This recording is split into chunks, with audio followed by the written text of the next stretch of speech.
سردیوں کی ایک خاموش رات تھی۔ آسمان پر چاند بادلوں میں چھپتا اور نکلتا جا رہا تھا۔ گلیاں سنسان تھیں، مگر ایک چھوٹے سے گھر کے اندر بے شمار سوچوں کا شور تھا۔ اس گھر میں رہنے والی عائشہ اپنی پرانی لکڑی کی کھڑکی کے پاس بیٹھی آسمان کو دیکھ رہی تھی۔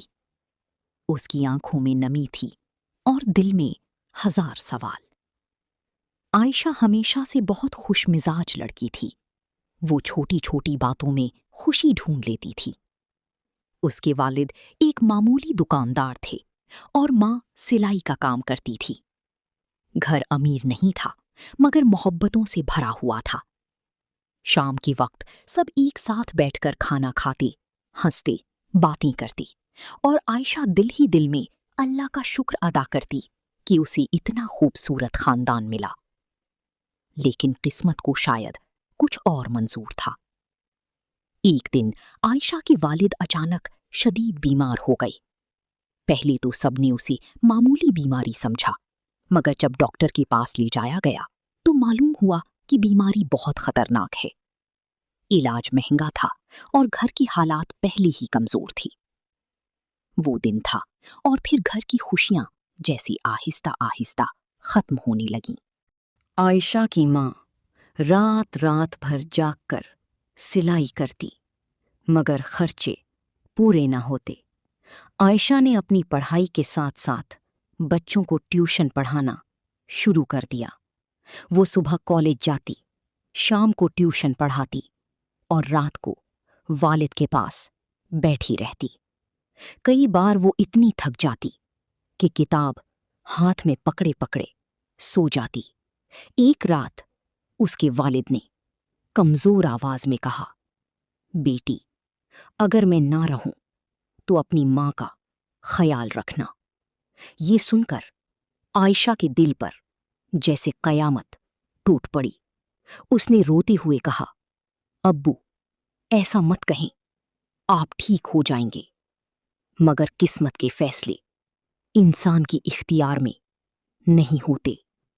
چند ہفتوں بعد عائشہ کے والد دنیا سے چلے گئے۔ گھر میں خاموشی چھا گئی۔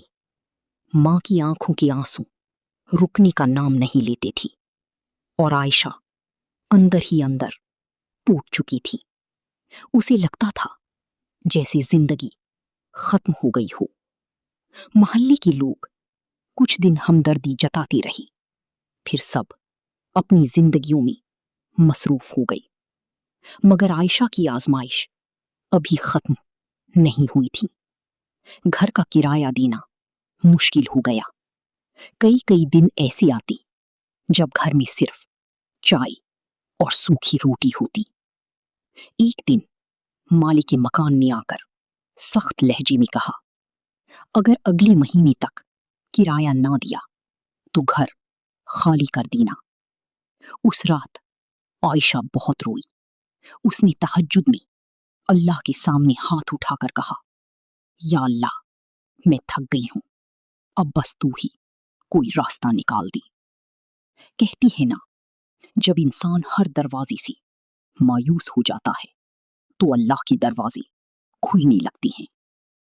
اگلی زندگی آہستہ آہستہ بدلنے لگی۔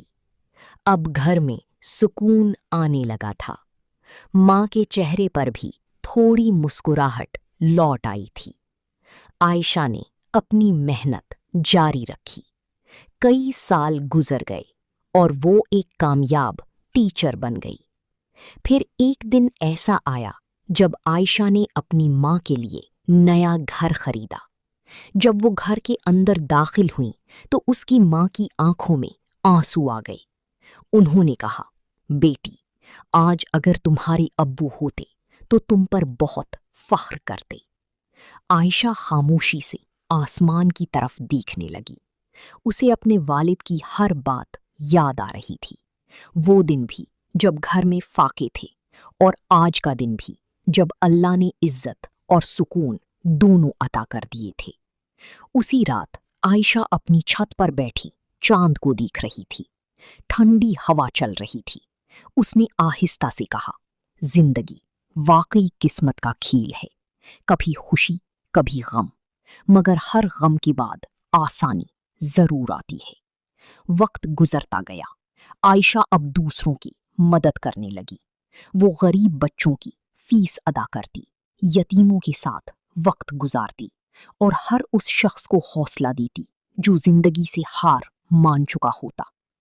ایک دن اس کی ایک شاگرد نے پوچھا، میڈم، آپ ہمیشہ اتنی مضبوط کیسے رہتی ہیں؟ عائشہ ہلکا سا مسکرائی اور بولی، کیونکہ میں نے زندگی کا سب سے بڑا سبق سیکھ لیا ہے۔ اگر حالات برے ہیں تو صبر کرو، اور اگر اچھے ہیں تو شکر کرو۔ دونوں حالتیں ہمیشہ نہیں رہتی۔ سبق: زندگی میں خوشی اور غم دونوں آتی ہیں۔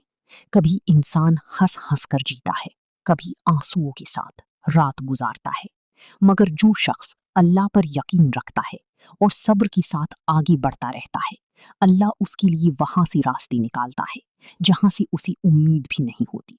قسمت بدلنے میں دیر لگ سکتی ہے، مگر اللہ کے فیصلے ہمیشہ بہتر ہوتے ہیں۔